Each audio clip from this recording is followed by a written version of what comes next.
Welcome, Internet, to the Play Some Video Games podcast. I'm one of your hosts, Delvin Cox, and with me, as always, is Crying Freeman himself, Donnie Reese. How you doing, brother? The eater of hype. What's going The on? eater of hype, the man who has no tears. As he's putting his blood in his eyes. Don't like say a- that. That's weird. That's what it is! Like a tear vampire! Eye drops is just made out of my blood. Yes! You're a tear vampire! It's a real thing. Look it up. Oh, yes. Dev is dead. Or he has the flu or something. I don't know.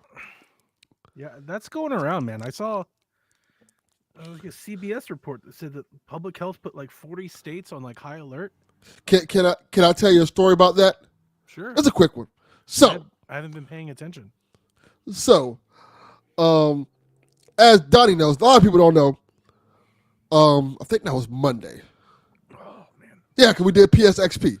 I was in the hospital a good portion of the day because my grandfather's really sick, right? Sure. And when I went to the hospital, it was packed, full of people. Like it was like, and I was talking to the doctor. He was like, "It's been like this, like all week. We don't like he's in my grandfather is in the emergency room." Sorry to interrupt you. Where's Devon? Who is Devon? Where's Devon? Devon Urkel? His alter ego. That's Yeah. Dev's Nintendo ego. Yes, Is Devon. yes. D-Life. He's on load management. He's like LeBron. The playoffs are coming. He can't work right now. No back-to-backs. Yes, the Switch playoffs. But yeah, so I was in the hospital. Rebecca Deva has the flu. Yes. He told us he's bedridden. So he's down bad, apparently. Yeah, unfortunately. R.I.P. Dev, we'll miss you. Probably not. But yeah, I was in the hospital, and this place is overcrowded. And the doctor told me, like, we don't have beds.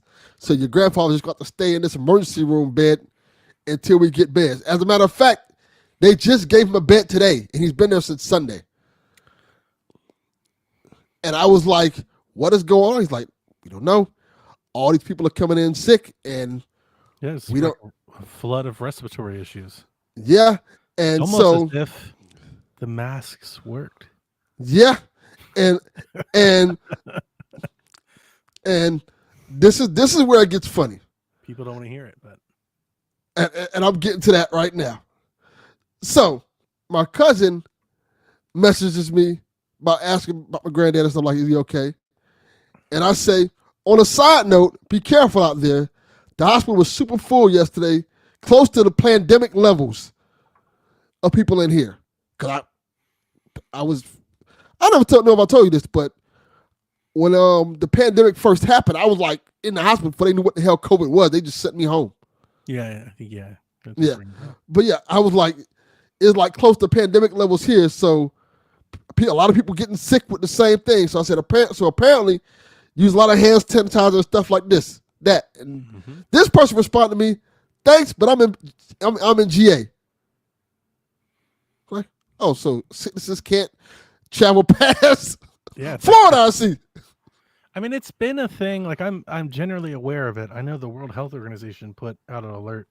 I want to say a month ago, maybe 2 months ago, but maybe I want to say a month ago, that this was like really, really bad in like the Far East, like China, Japan, Korea, Australia. They were going through it, and it looks like maybe it's our turn. Yeah, I think that's what I had got. What that was a month and a half ago, Maybe. 2 months ago. I think it was the same like thing. Lots of like RSVP, like pneumonia, COVID, flu. There's a lot of stuff going around, and it's crazy because during COVID, people were socially distanced, of course, but like people were still outside. They were shopping. They were doing like people were living. Yeah. And what a very underreported byproduct of COVID is that because people were wearing masks, we were at like, I want to say like 100-year all-time lows of reported respiratory illnesses and flu. Yes. And like it was crazy, like how like it was such a drastic turn that like there was like a legit like maybe we should just do this all the time, like every year. My favorite one was But of course, nobody was going to do that, and everybody'd rather just get sick. Of course, you know, so. People are jackasses. When the lockdowns first happened, my favorite one was the news reporting there have not been any shootouts in the longest time in a 16-year history of Miami. I'm like, everybody's in the house. We can't go out. So yeah, there is that too. But yeah, like I'm not telling people to wear masks or anything. I just know that it's. I am. So wear Deb's masks. Deb's got the sickness. Protect yourself. And the flu sucks, man. It makes you feel miserable. Yeah, it's horrible. And I've had, like I said, I had it. It was terrible. I thought I was going to see Jesus. I would not wish that on anybody. So if you can, wear masks. Protect yourself. Use hand sanitizer. Do what you can, man. You don't want to get if you're out there and you didn't know that, like there's schools closing because of this. Yeah. Like they're closing schools for like weeks at a time because they're like, yo, we gotta get people out of this. And I was trying to warn my idiot cousin, but I'm like, nah, I'm good. I'm in Georgia. Like, oh, okay. Like that's any better. Like, no, nothing ever happens there. Shut up.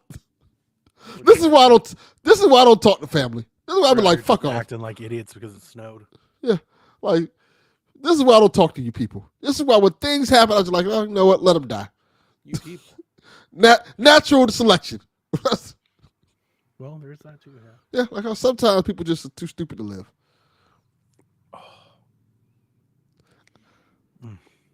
It's a fact. How's your week, Donnie? Man. Well, it's busy working, you know. Lots of work. We went right from snow ops to recovery, and then now we're right into college football. So we've got the college football championship game on Monday. And I believe activation periods are Friday, Saturday, Sunday, Monday. And if you did not know or you did not see, the Weather Service is forecasting a very big, deep Arctic plunge of air into the southeast on Tuesday. Oh. So they're now calling, like, this is going to be colder air than last time. Not sure yet if we're going to get precipitation for snow and ice like we did last week, but like could be like what I'm told, like low teen single digits cold, and that's real cold for here. So we might be staring at a weekend of work and roll right into another snowstorm. That's crazy. So it's just been work. It's been good. Like I had a good day today. It was a productive day. It was busy. And I had a very busy day yesterday, but that's it. Not a whole lot to report on. Since she's here, I'm actually glad that she's here. I tried to play a Rebecca game. I'll save it for Shaq. Okay. But I bought a Rebecca game because I found a sweet deal on it. And I was like, I'm going to try it. She's always talking about it. And I tried to play it. Well, I can't wait to hear the story. Like I tried to play it. I gave it like a really good 90 minutes. Like I was like, I am bored out of my mind. Rebecca, you know those eye drops he was using? They're made out of blood. How metal is that? They are made. Yes. Have I ever talked about it on the show? I don't think we were talking about that. I don't think you told us it was made out of blood. Okay. Jesus. Fucking I don't awesome. want people thinking it's weird. He's a vampire. I have a chronic eye problem. My eyes do not make tears like they're supposed to. So my eyes are not naturally lubricated like they're supposed to be. And I've gone to the doctor for many years to treat this. And the best thing that they have is they make eye drops out of my blood. They're plasma eye drops. And they're like the best you can have. And I have a whole box of them. So I have a box of them. I get a prescription. And like once a day or once every 2 or 3 days, it really depends like on the weather, the dryness, humidity. I have to take the eye drops. So it's a frequent occurrence for me. But you're like made out of blood, like blood. The souls of PSVG listeners. I do agree. It is actually pretty metal. I actually never it is. That. It is pretty metal. It's pretty badass. I'm not gonna lie. Yeah. Fucking blood tears. I tell you, it's not a fun thing to have by any means. Like having chronic dry eye is a bitch. I can imagine. You'd be sitting there sometimes. It's like it's really weird because it triggers me. Like I feel like I'm tired a lot of the time. And it's like I'm not tired, it's just my eyes are so tired. I can't keep my eyes open, right? So just like you feel like that sleepy, dry eye feeling, but just all throughout the day. And I imagine it's probably worse because you have to look at a computer. That's a big great part portion of your day. Yeah. So I do a lot of things. Like I've got an eye mask that like heats and does that. I'll do like a steam shower, like a steam in my eyes. Like all of that is great. So everybody's saying Donnie's really quiet. Is it Donnie's really? quiet or I'm loud? Because I hear Donnie clearly. I've been turning it up like relentlessly the whole time. Just I hear him very clearly, but if they say you're low. Yeah, but people have said it's better. They're like, it's better. I don't know what else to do. I mean, I'm turned up. Even my mic is like way up. Maybe I'm on the wrong microphone. Let me check. No, I'm on the right microphone. I don't know what else to do, man. She's like, I'm really loud and Donnie's really low. Testing. I don't know what else to do. Like I've turned up all the levers. Normally I'm like way loud. And normally I'm like way low. Right. That's so weird. I'll try to speak louder. I'm going to turn myself down some. What about there? Is that good? That sounds good. Yeah. So I'm playing Dragon Quest Builders in between work, and I tried playing Rebecca game and I didn't like that. And then I played Pilot Wings after Shaq. It's like, oh yeah, we talked about Pilot. Let me play Pilot Wings. So I turned on Pilot Wings. I played that out. Still playing with my 64. So, but that's it for me. That's all. What a great game! I'm not playing any video games. It seems to be a going trend around here. Like none of us are apparently. See, apparently when I go back to podcasting, the video games stop. I don't stop buying video games. I just stopped playing them. I did buy the game you were telling me about. Oh, Beyond Galaxyland? Yes, I bought that one. I installed it. And then I bought something else. Well, I bought a couple of things. I'll show you the video game one related first. Okay. Because my Game Pass is finally dying, because the hell with that. I'm not going to keep paying for that every month. I got Stalker 2. Nice. I want to play that one day. I do too. I was like, one day I will get this. Yeah, it's there for. I'm that way with Call of Duty and Stalker. It's like I want to play them. Or here's the thing, at this point, I'm even asking myself if I even want to play them. Like I say I want to play them, but I can play them at any moment. I just don't. So it's like, do I really want to? My thing is this. Last year was a mess. I played some games, didn't beat none of them. This year I said, let me play games and actually beat them. So I'm still playing Indiana Jones right now, which I'm enjoying a lot. And I'm still playing Alan Wake 2, which is all right. Sure. Yeah, it's okay. It's not bad. It's not bad at all. It's not bad. Yeah. I'm enjoying the story. But so I'm like, let me finish these two games off first. Then I can move on to like Stalker 2. I guess my game plan is to play one PlayStation game, one Xbox game, one Switch game. I think that's really it more than anything else. I've brought this up a few times over the past. I think by having like all of the things, all the handhelds, all the systems, all the consoles, I think what I've really just learned is I as much as I want to, I can't play everything. I don't have the time. I don't have the bandwidth to play everything, Yeah. I think what it comes to me is I really like stories in video games. I like interactive stories. So when I hear someone that has a great story, I really want to play it and get to the story. And then when I get into a game and I'm really enjoying the story, it annoys me that I can't finish the story. Gotcha. Like, I kind of want to hear the story of this. In some cases, I look it up.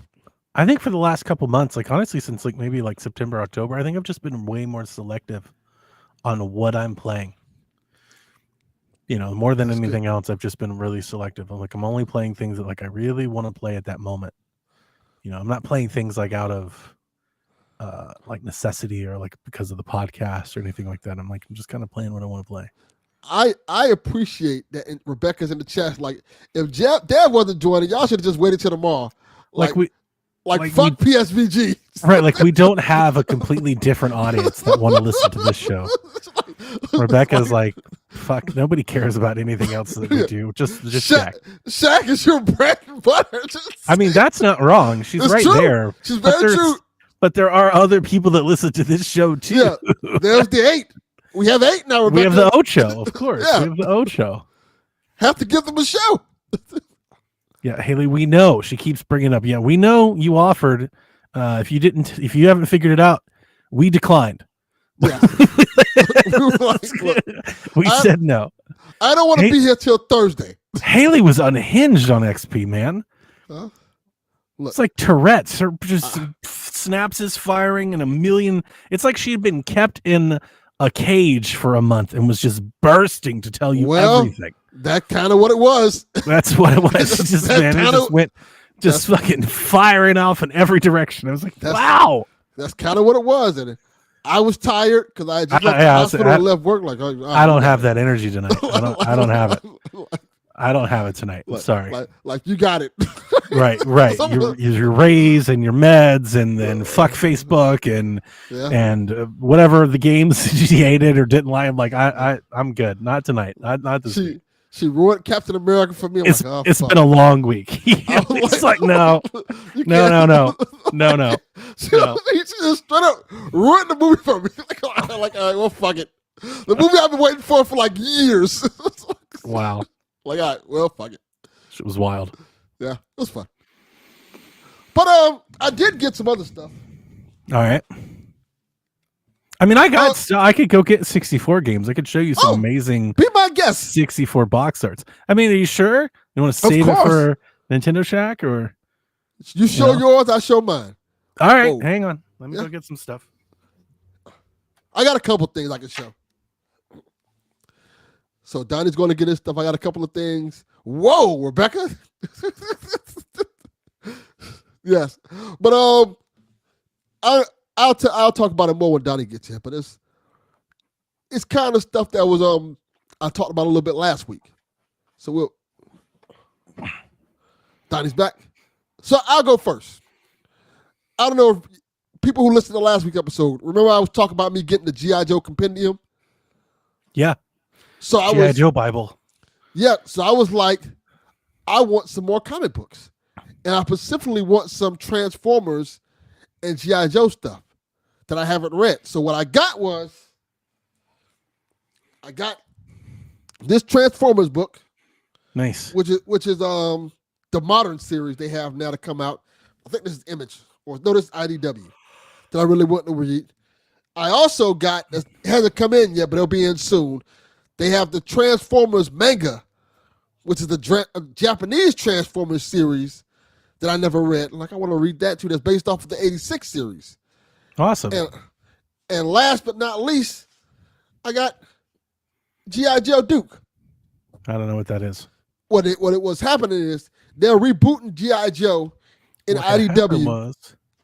And they're giving like certain Joes and Cobra members their own books. Like Cobra Commander has one, Storm Shadow has one, Snake Eyes has one, I think Scarlet has one, and Duke has one. Their own like comic series. There's a lot of words.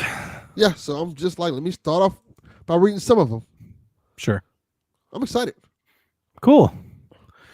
Well, I continue down my new favorite pastime of buying Japanese N64 games. And to be honest with you, I have 3 games in front of me.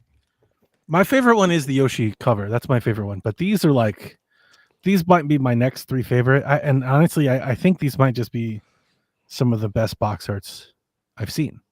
So since Rebecca's here, I'll start first with the one we talked about on the show. I have Top Gear Rally for N64 in Japan. What a clean cover. This is an incredible looking cover for any, like, if you're walking through a store and you see this, like, you have to pick it up. You know, it's like, wow, what is that? I need, like, this looks like the funnest, coolest racing game you could play. So yeah, I actually have never played Top Gear Rally on 64 either. So I'm eager to play it. Then I've got 2 more here. One of them is very near and dear, and I also just love the cover, and it was quite expensive. And that would be Busted Move, also known as Puzzle Bobble 64. That looks dope. I love this box art, right? Like, does this such video game looking shit. So classic. It's so nice looking. It's so clean. I was super stoked. Like, this one, this was like $60. So this one I went like above and beyond. I was like, no. That is dope. I need a copy of Busted Move. Like, to me that's very near and dear. I don't know if I've ever told anybody why. I mean, I've always brought up Bust a Move. Kevin knows his Puzzle Bobble. I guess that was what it, or Bubble Bobble, right? NES Bubble Bobble is what they called it originally. That is correct. And that's like the Mario game where you like do the side scrolling and go like both screens, like the arcade thing. Bubble Bobble? I think it has the dragons in it. Because I never played Bubble Bobble. I only know the characters in Bubble as Bust a Move, which is a completely different game, right? Yeah. No, Bust a Move is similar to Bubble Bobble. Oh, my impression, maybe I need to look this up. My impression of Bubble Bobble was that it was like I don't even know how to describe it. I think of like those levels. Yeah, no, this is different. Like that Donkey Kong arcade Mario Bros. Like levels where you could like jump and go both screens. Yeah, this is very different than Bust a Move. Bust a Move is a puzzle game. Let me see, because I don't remember. I played Bubble Bobble. Bubble Bobble is a platform game series originally developed and published by Taito. Yeah, Bubble Bobble is a platformer. And you could play, I want to say like you could play co-op, I want to say. I played Bubble Bobble so long ago. Wow. It was like an arcade game. So when I think of Bubble Bobble, and this, I only know about this because of Kevin. Shout out to Kevin. I wish he'd come podcast with us more. He's quit. I wish I'd just hear from him more. But yeah, I talked about a Bust a Move for years, and Kevin was like, "You mean Bubble Bobble?" And I was like, "What the fuck are you talking about?" And he's like, "That's what it was called. It was called Bubble Bobble." And I was like, "I have fucking no idea," because I only knew it as Bust a Move. My foster mom loved Bust a Move, and we used to play it together. So it's just one of like those experiences that I have, you know, that I'm very nostalgic for and cherish. So I've always thought about it. I also just love the game. Bubble Bobble's fun. Yeah. So I was really, really happy to get that game and the box art. And then the last one I shared earlier on Blue Sky, this might be one of the hardest looking covers I've ever had. Like, it's just incredible. It's a great game, but the box art's even better. Fucking excite! Look how great this box looks. That is dope. Who doesn't want this game? Excite Bike 64 has never looked so awesome. How tough is this? That's awesome. It's great. See kids, back in the mid 1900s, the only way you can get a game, you have to look at the box art, and that's what sold you on the game. I mean, this is one of the best ones yet. Like, this one's really good. And in the U.S., they did not care about box art at all. So you got these stupid ass box art covers. So I still have a few that are on the way. Like, I'm missing my Donkey Kongs. I'm missing Castlevania. I still got a few on the way, and I've started to put my shelf together. I still don't really know how I'm going to do it. Like, here's the problem, Delvin. I bought stuff without realizing the space that I had allocated for it. So I think I have more stuff than space. like I'm pretty sure I have more stuff than space at the moment. So I got to kind of figure out what I'm going to do. I may have to put some shelves in the wall so I can so what I was going to do is like on my bookcase, I was just going to have like a little bookcase, just one little bookcase. I was going to like put my 64 there, maybe like the box and a couple box arts. And then obviously when I talked about on Shaq, and for those of you who didn't listen to Shaq, I've ended up buying like 30 or 40 of these fucking Japanese. I've ended up buying like a little Japanese 64 collection. So now I have a lot of boxes, and I'm like, well, now I don't know what to do with all these things. So I don't know. I'm trying to figure it out. Well, just need to build a new space for it. It's a good problem to have. Yeah. So here's the thing. I've contemplated. So over here, I'm almost like scared to mess with my thing because it's hard to put back correctly. Look. So up here, I have this shelf. And I've considered moving all of that, my Fire Emblem and Last of Us stuff, and dedicating that shelf to my 64 stuff. Okay. I've thought about it. I don't know if I'm going to, because I have a space over there. Like that's where I kind of want to put it, but I don't know. We'll see. Let me ask you a question. You have an attic, right? Mm-hmm. Yeah. Okay. One of the kids have to move to the attic. Their room. Just take their room. I need more room to display my Nintendo 64 Japanese game collection. Look here, Jack. I'm sorry, but you gotta move to the attic. I mean, Victoria's going to college soon, right? Like, it's like, all right, like we speed this up a bit. Yeah. Can you get out of here a couple months? Serve her an eviction notice. You have 30 days. To Look, one thing Uncle Delvin knows how to do is serve eviction notices. You have 30 days to vacate the premises. New tenants are on the way. 64 boxes. Yeah. So that's honestly that's like my big enjoyment right now out of games. I'm not going crazy with the 64. Like here's what I'm doing. I'm playing things that are like sports games, things I can pick up and drop. I'm not playing anything that like I'm gonna start a story or start a campaign. Like I'm saving that for the analog. Even my wrestling games, like I'm not playing I'm holding off and like I'm gonna save it for the analog. So right now I'm playing like racing games, I'm playing Pilot Wings, little stuff like that. It's cool to get back into that era of games. It really is. And it's even more cool to like realize, damn, a lot of these companies are like just fucking gone. That's true. A lot of these companies that were like mainstays in video games are like just not here anymore. My big thing is, I mean, look, it's fine. Like I like retro games. I mean, I've always played old games. I don't mind emulation. I love that we have classics on consoles and remakes and remasters and virtual console. The only thing that I will say about like this particular path that I'm off on, and this isn't new. I've said this for a long time. There's nothing like playing 64 on original hardware. Like I for me, that is the best way to experience those games. Like you want to play them at the very least, like with that controller. Like I've never liked playing N64 games on NSO or emulation or virtual console. It's not quite right. Not the same. The NSO is better because you have that if you get the controller. Like if you get the controller, fine, right? But like I don't know, for whatever it is for me, it's like if I want to play 64, I want to play on the hardware. Like I want to play it. I don't even like emulating. It's like I don't want to play it on my phone. Like that's not right, I kind of feel similar like with Dreamcast. Like it's almost like right there. And it's just that era. It's just I don't know, man. There's something about it. It's like I want to hold that controller. I want to play on that. With the 64, it's a big part of it. I want to blow that cartridge, slam it in, flip the switch. Like there's something like tactile about like the feedback, of like doing it that I really enjoy. Dreamcast is still the best system to play Crazy Taxi on. Bar none. Yeah. I miss the Dreamcast. That was what a game. Great system. I wonder, I mean, this is something I've been saving for Shaq one day, but with like the future of NSO and where we go with that, like I'm wondering if we get Dreamcast games on Switch. That would be awesome. It would, wouldn't it? Like I think that's a really good one. There are so many great Dreamcast games that I used to love. I don't know what Sega's doing with all that, but I think that'd be a great way for them to go. They really should come out with a Sega Mini Dreamcast system. I don't know why they haven't done it yet. Well, they still told you they're not going to. They're not a retro company, they said.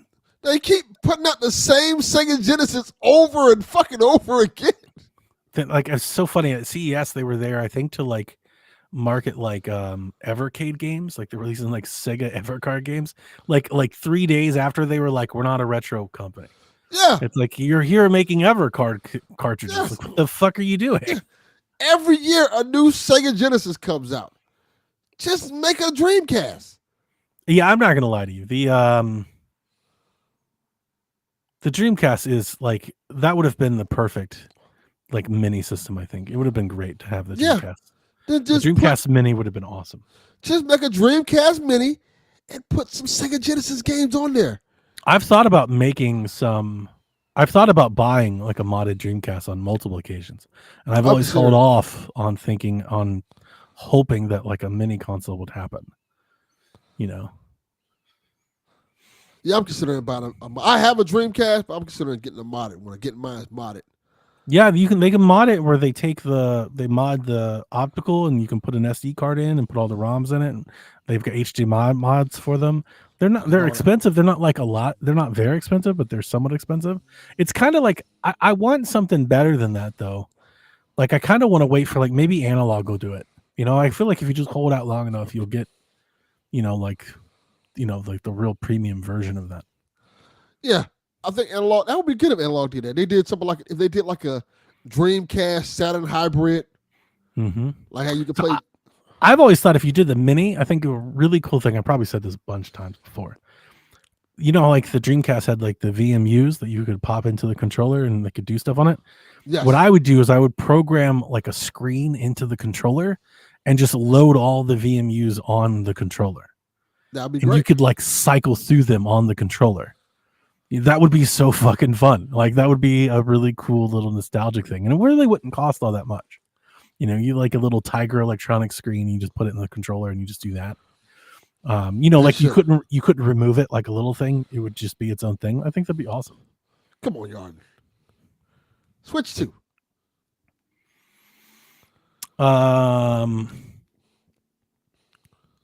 Yeah, I don't think so. I don't think my answer would be Switch 2.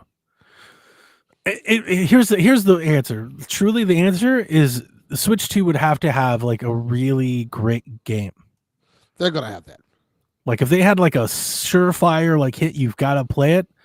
I would probably play Switch 2 first. But if it's like remastered, Last of Us and like, Mario Kart and Metroid, I'm playing the analog first. Like I'm not gonna lie to you, I'm very excited for my analog 3D. Remastered Halo. Yeah, I'm Master not playing Chief that. Collection. Like I'm not buying that. Yeah. It'll be big. People will be talking about it, but I have very little Gears interest. of War. Oh yeah, 100%. I'm doing that. That's gonna happen. Yeah. Could you imagine I don't know like, if it's gonna be Gears of Switch War, like Joy-Cons? That'd be dope. Fuck yeah. What if they made like a noise when you click them on? Xbox is in a world of hurt, man. Look, listen to what we're talking about. Yeah. We're talking about Halo and Gears of War on Switch.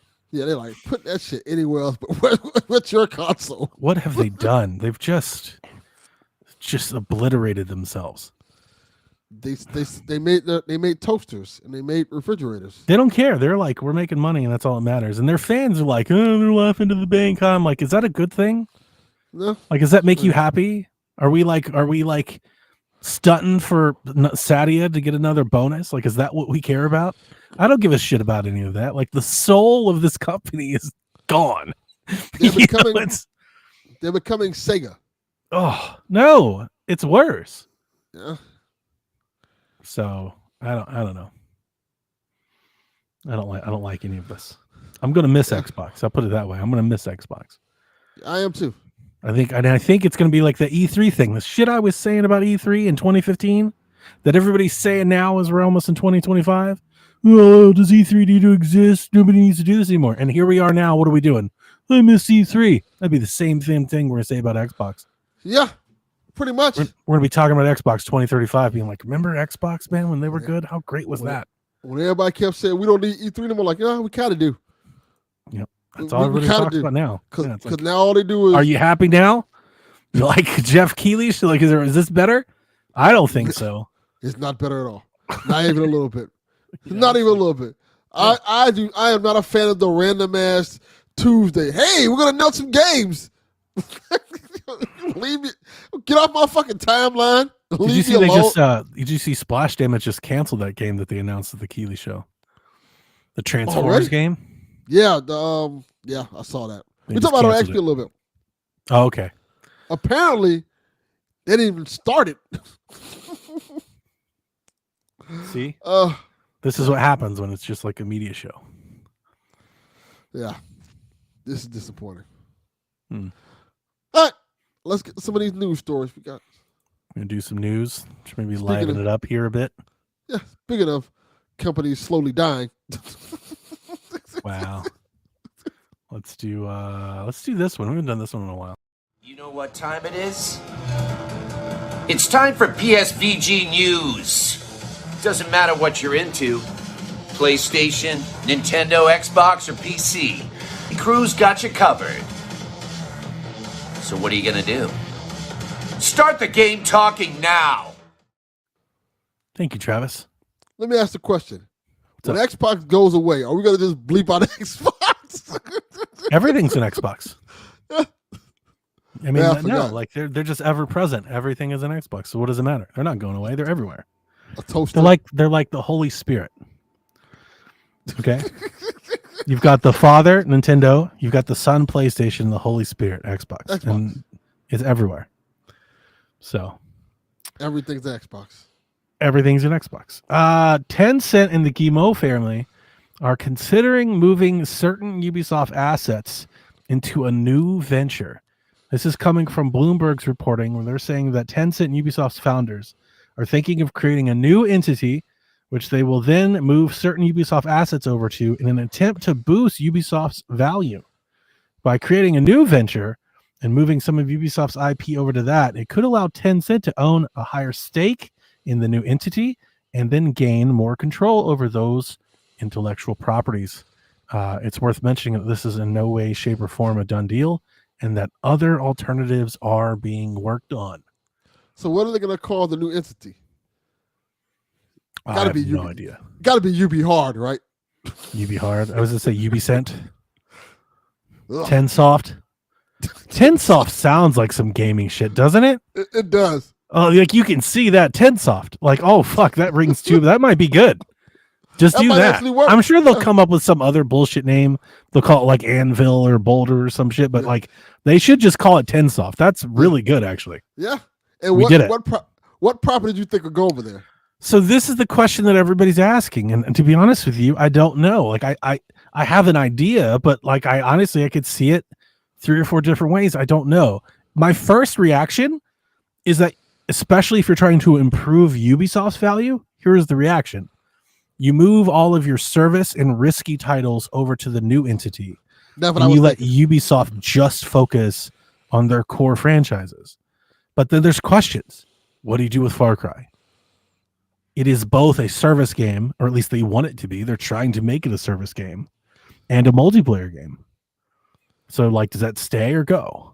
I could see it both ways. What about their IP games? Well, their Star Wars games, Avatar. Is that a Ubisoft thing, or do you move that to the new entity? I think you would think you would keep it, right? But you got to pay a lot of licensing fees. Maybe it makes more sense for the share value to move it. I don't know. It's really interesting. Maybe they create a new company and just, here's the company for Assassin's Creed. This is what you guys do. If you're Tencent, like, which one do you want to buy? Do you want to buy Siege or you want to buy Creed? You probably want Creed. Yeah, that's what I was thinking. So like, but I know Tencent owns a half dozen stakes of companies, so I don't even know. But like, when I think Tencent, I think China, I think multiplayer. So I think service, and I think Siege, I think The Division, I think I think you move all of that to the new entity. That can work. Or here's another thing. Is Ubisoft's name, like the name Ubisoft, just the brand awareness that comes with it and what that means to, we talk about it all the time. Ubisoft game, you're like, nobody buy it. You'll wait a bit. You'll get it for $20, right? Is that idea so ingrained? Does it sour the well so much that you move the beneficial stuff to the new venture and you leave the stuff that, like, if it goes bad, you don't care. You leave that at Ubisoft. So you move Creed and Far Cry to the new thing, and you leave Beyond Good and Evil and Hyperscape and all the shit, Rollerball and all the stuff that Ubisoft does that kind of flopped.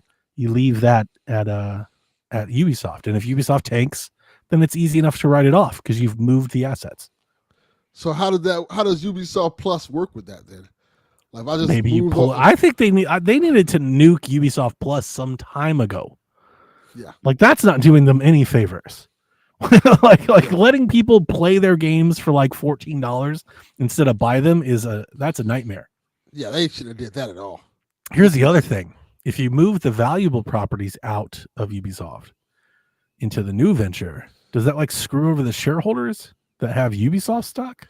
Yeah, I think it does. I'm sure they'd get some buyback, or they get something out of selling the IP.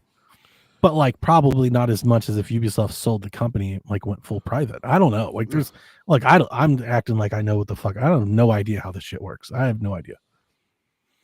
It's interesting. But it looks like, Ubisoft and Tencent, this has been going around for months now. So like where there's smoke, there's fire. They're doing something. They're trying to figure out something. I just think somebody should just buy Ubisoft. Yeah. I mean, that's really what it is. It's that the Guillemot family, they don't want to sell, but like they just need to be sold. I've been talking about, I don't want to say I told you so because I definitely didn't, but I've been talking about this since COVID. Since 2020 and a half, 2021, every video game company's shares blasted through the roof. Everybody was making hand over fist money, except one company that was like glaringly weird. It was Ubisoft. They had Valhalla, which was an all-timer. They had Far Cry 6, which is very good, and their shares were flat. They didn't I don't know what it is. I don't know their books. I don't even act like I know. I think they're profitable. I don't think it's like they don't make money. I think they do make money. I just think their development costs or something has got to outweigh. Like there's something wrong with the formula. They seem, from the outside looking in, they seem very mismanaged. Yeah, I don't know. They seem like I They could be wrong. They have lots of problems. Yeah, but to be fair, I say the same thing about Square Enix. Square Enix seems very mismanaged too when they say certain things like, "Hey, we had this game, and it sold like 6 million copies, but we didn't make a dime." I'm like, "What?" Well, I mean, games cost a lot of money to make, especially depending on how much money did you market that game. Like how much you just spend on marketing. There's a lot to that. I don't see that as disingenuous. Well, I don't think it's disingenuous. I just think might be a little bit of mismanagement. Maybe. I don't know. I think I think it's a tough market. It definitely is a tough market. Yeah, I don't know. Ubisoft is bloated. People talk about that a lot. They do have a lot of people. But here's the other thing. Ubisoft is one of the few companies that have cracked having people across the world make a game collaboratively. They're very good at that. They're very good at that. And like everybody else wants to do that. So I would think to a publisher, they would be extremely valuable because they've done it. Like how many studios pitched in on Valhalla? How many studios pitch in on Far Cry? Like they have a workflow that allows these things to come together in a way that these other publishers don't. And you would think that would be valuable, but maybe it's just that they have so many people that they can like over engineer that. I don't know. We talked about this a long time.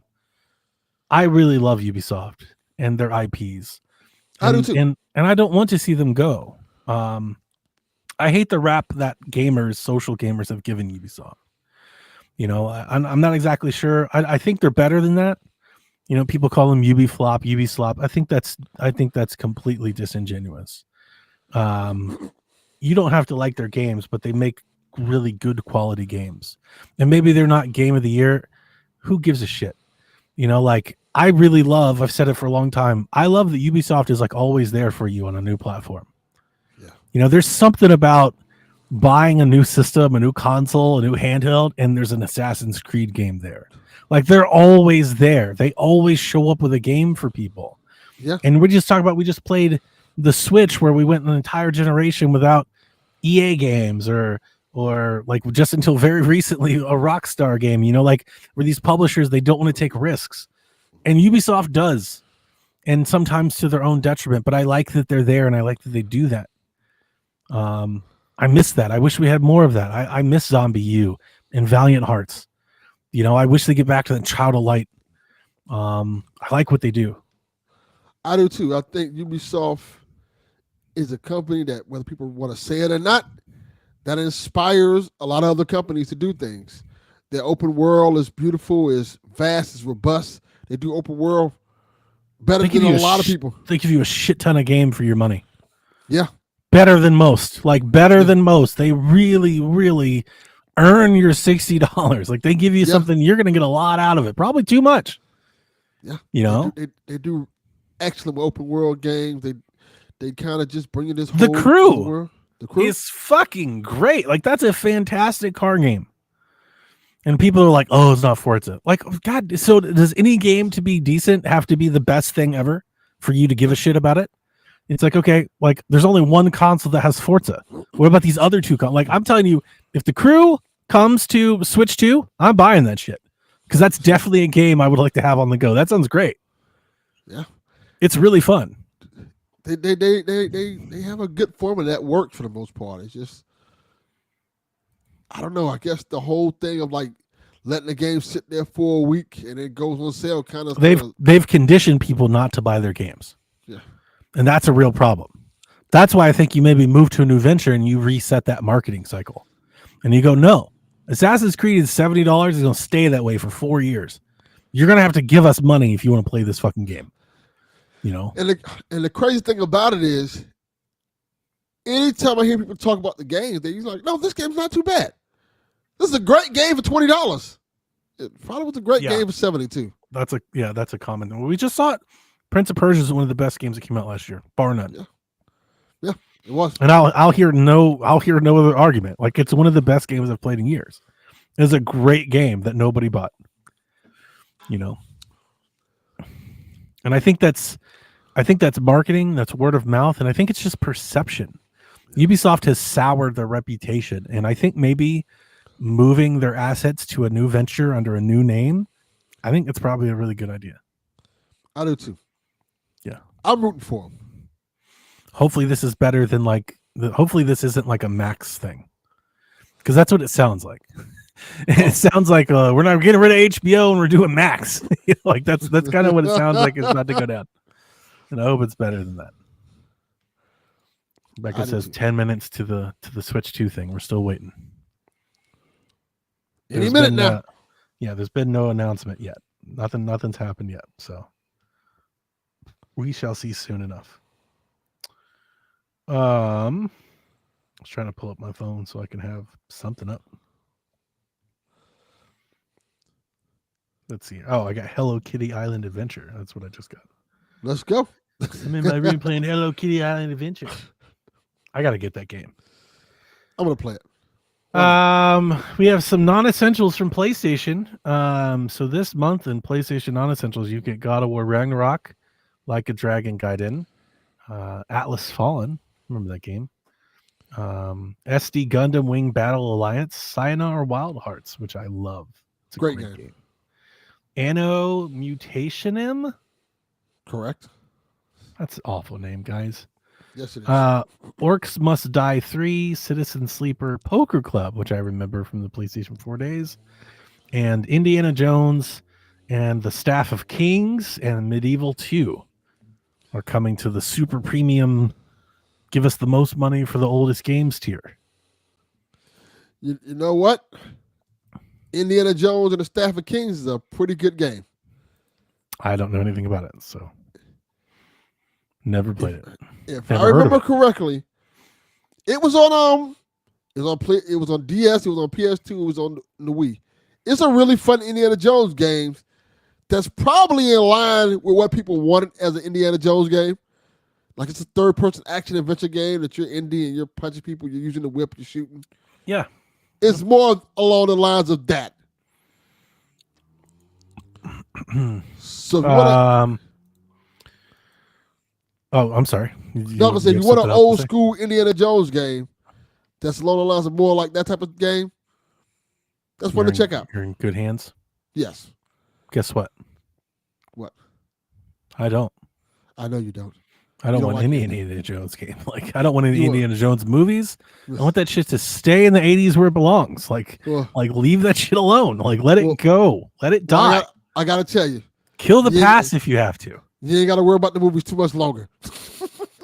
Yeah, what are they going to do without? Like, they've done nothing but tie themselves to this fucking 90-year-old man. It's like, okay, we get it.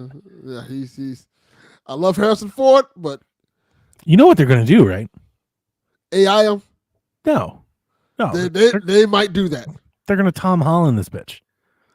That's also true. They're just going to make Tom Holland the next Indiana Jones movie will be Harrison Ford passing the torch to Tom Holland, and then he'll just be the next Indiana Jones. That's all we do now in movies. Because they want to Tom Holland and Zendaya.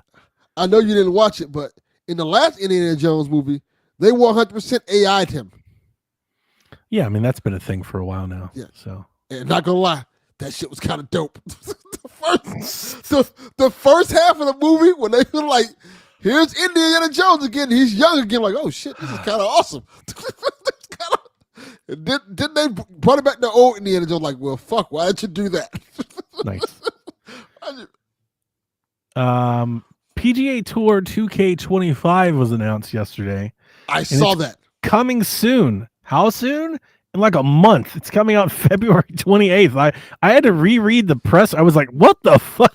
No way it's coming out. Like, it's coming out next month. It's coming out super fast. Yeah. It features, okay, hang on. Players that pre-order the Deluxe Edition or the PGA Tour Legend Edition will get 7 days early access beginning on February 21st. The game features 27 officially licensed courses. For the first time, 3 major championships are joining the game. So you'll have the U.S. Open, the PGA Championship and the Open, or what is most people in America know as the British Open. There will be 11 professional golfers, including Tiger Woods. Yes. The top golf mode and the clubhouse pass return. And as a pre-order bonus, if you pre-order the game today, you'll get PGA Tour 2K23 to play right away. You just get to play the old game until the new game comes out. I think that's a really cool way of incentivizing people to pre-order. That's really cool. For like a sequel, yeah. It's like, hey, if you pre-order the game, we'll give you the fucking shit you can buy right now. Like, that's awesome. I like that. That's great. I reached out to my contacts at 2K. I put my name into the hat. I have no idea if they'll let me preview it again.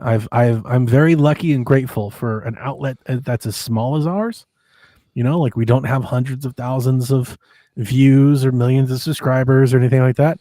I've got to cover Golf Club 2019, PGA Tour 2K, and PGA Tour 2K23 for them. So it's been a long-going relationship that they've allowed me to do, and I'm very grateful for it. And I'd like another chance to do it. And if I don't, that's fine too. I'm happy to buy the game and play it then.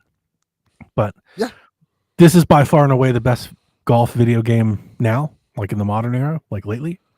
It's 1,000% better than the EA fucking golf game that was terrible, and better than most anything else happening in the indie space. So, I'm looking forward to it. I hope you get it, because I think it's about time. I hope it comes to Switch. Like this is I want this to be a day one Switch 2 game. That'd be cool. Because PGA 2K did come to Switch. It's just, boy, is it really like it's compromised on Switch. Like it's playable, but like the lowest level of what that word means. And I remember people got mad at me, Bobby being one of them. Bobby got pissed at me because everybody flocked to it and they're like, I gotta get it's a golf game. And I was like, no.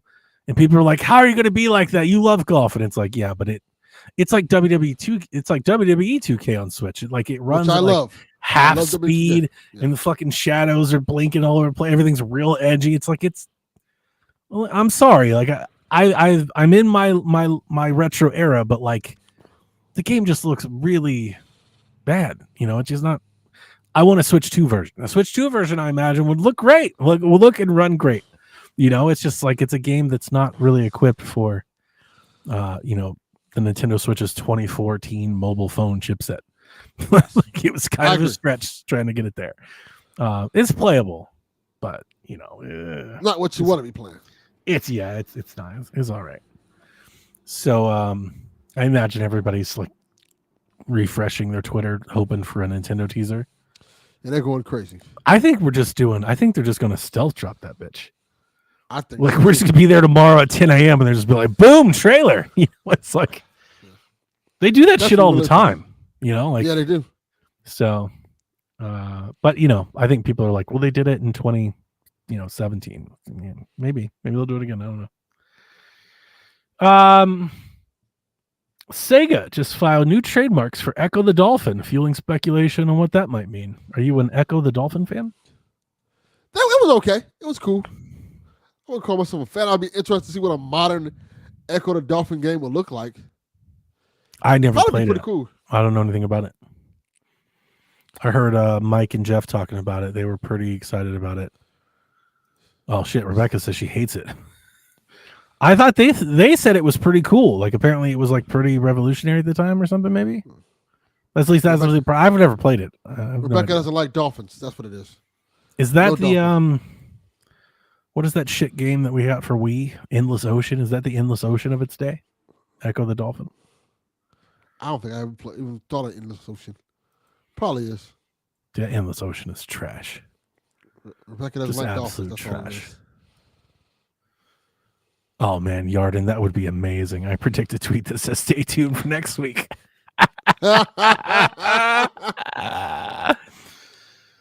I kind of want them to hold off on it just to like fuck with Nate the Hate. Nate the Hate's like, everybody, it's Thursday. And Nintendo's like, fuck that, it's Monday. They just do that just to fuck with like just to be spiteful. It's just like fuck that. And they literally just say, fuck you, Nate the Hate. Just put that up in the first thing. Yeah. Dedicated to Nate the Hate. see you Monday, bitch. That's great. Ooh, man, D-Life says Echo was awful trash. Wow. Yeah, I've never played it. I genuinely don't even really. I don't even have like an image of what Echo the Dolphin was. Let me go look it up. Echo the Dolphin.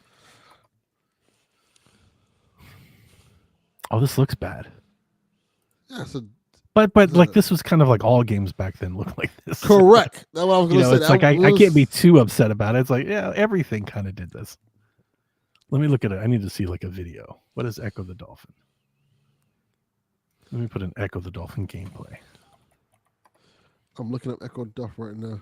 Was it a Genesis game? Yes.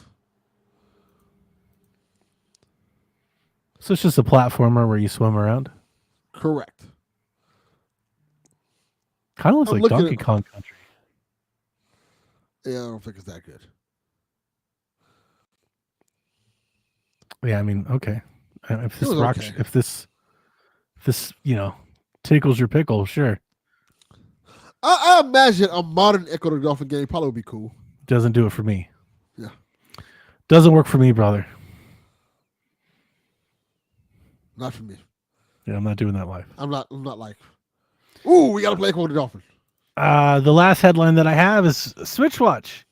We're saving this for Shaq, obviously, but we've got reports this week. Started Monday with a podcast, and then everybody like jumped on Nate the Hate's bandwagon. Nate the Hate says we're getting a Switch 2 reveal trailer tomorrow. He didn't say this week. He didn't say soon. He didn't say imminently. His fucking ass said Thursday. like he's like, shit's going on Thursday. Like he has an in at YouTube letting him know the shit that's being uploaded on the back end. He was like, this shit's coming out Thursday. So we're all on Switch Watch. Maybe tomorrow. Who knows? We have made plans. I will let everybody know. We have made plans as the Shaq Trio that should it go live tomorrow, we plan on recording Shaq tomorrow. So we'll see. If it doesn't, then we'll see you on Sunday. But we're going to try to record tomorrow. Yeah, we'll see. I'm interested if we see a reveal. If they're like, here's a trailer and here's what it is, do people start taking pre-orders tomorrow or do we have to wait to pre-order? I would say wait. But Nintendo usually... Not Nintendo, sorry. That's not what I was going to say. GameStop usually does pre-orders like right away. Like I remember when the PlayStation 4 was announced at E3, we did pre-orders immediately. I think they did the same thing with the Switch. I think when the Switch was announced, they pre-orders immediately, like the next day. Like they'll start taking pre-orders anyway. But I wonder if they need like Nintendo's approval or something for that. I guess if they don't have pricing, I guess they can't do it. If the price isn't officially announced. Yeah.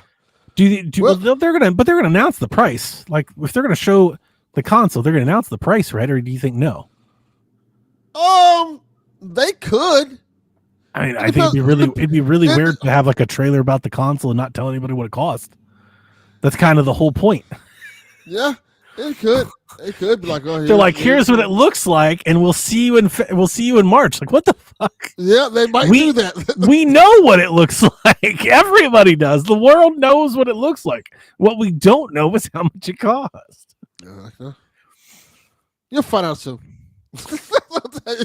Kyle has given us a picture of Nate the Hate, apparently with a, I don't know, a picture of him relaxed. Relaxed. Like, I guess he thinks it's a done deal, baby. Yeah, I mean, he's very confident. And guess what? He's been very correct in the past. So, like, of all the leakers and stuff that we bring up in rumors and stuff, I honestly think he's probably batting the highest percentage. Like, he genuinely gets it right. I remember the last direct, dude, he had every fucking game on his podcast.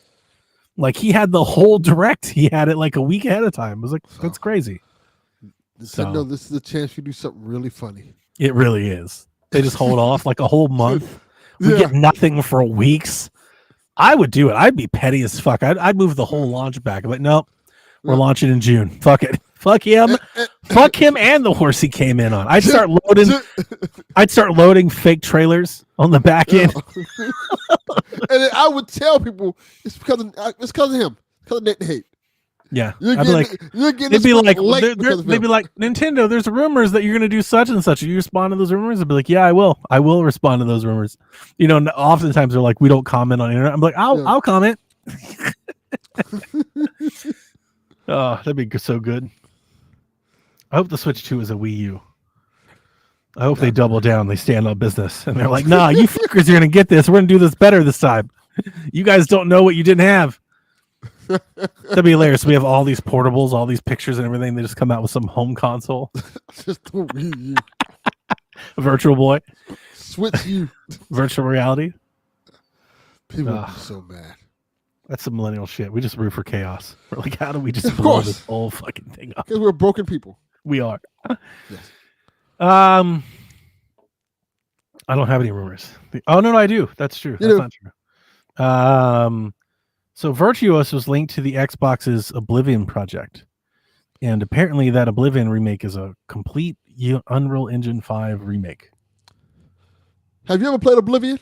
Yeah, of course. That was my first Elder Scrolls. I don't think I've ever played Oblivion. Oh, it's great.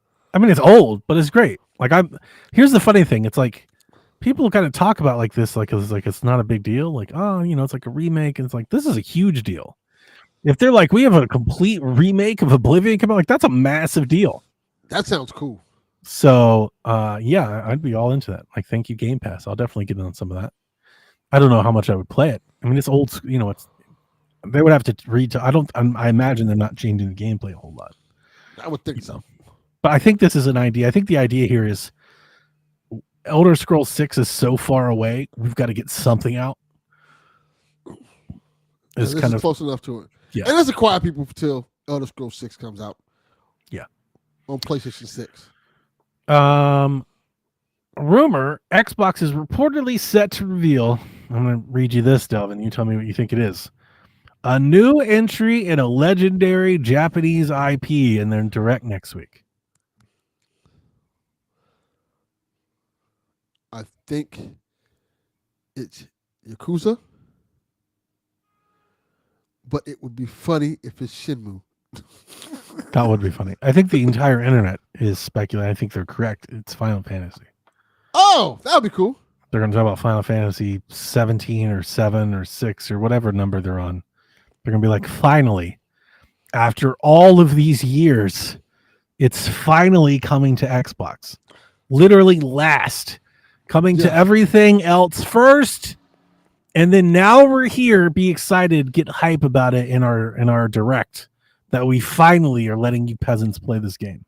We have a Final Fantasy game. I don't understand. Well, one, I don't care about Final Fantasy, so that's probably a big part of it. But two, I don't understand why people are like, there are people excited. They're hyped. Final Fantasy 7 Xbox. It's like, man, if you cared that much about Final Fantasy 7, you should have got another console platform something long time ago. Yeah, it's like you've been waiting this Final whole Fantasy. time. You can play Final Fantasy literally everywhere else. I bought an Xbox because it did not have Final Fantasy. Like that was a pro. It's like fucking finally a box that doesn't have this shit on it. But yeah. I think that's what everybody is speculating it's going to be. It's going to be Final Fantasy. And I don't know. What are they on? Like Final Fantasy 7, 3, or 4 at this point? And they just like keep, on Final Fantasy 7. They're just remaking it in chapters. Yes, it should be part 3. On Final Fantasy in general, it'll be Final Fantasy 17, I want to say. So, yeah. I think so. Or 17 or 6? No, 16 was the dark looking one, right? Yeah, that's like the the one that you want to play. The Devil May Cry one, yeah. I want to play that one. So this would be 17. That's the one I'm gonna try. I have it. It's in my Steam family library. Nathan bought it. I just haven't installed it and pressed play yet. I'm kind of in a weird place, Delvin. Like I have games, I see them, I stare at them, and I'm just like Pilot Wing 64. Yeah, I get it. I don't know what to say. I'm like, you should play it. Like, yeah, I should, I guess. Maybe one day. Johnny, I look at Dead Space Remake. I'm like, I should be playing this. And like, it's not time yet. Yeah, like that's it. I just don't want to. I'm just not in the mood. So I don't know. I don't know. Maybe it's like a phase. Maybe I'll come out of it the other end. But it's been a while. I've been feeling like this for a minute. Like it's not like a new thing. It's been a while. Yeah, it's been a while. So I don't know.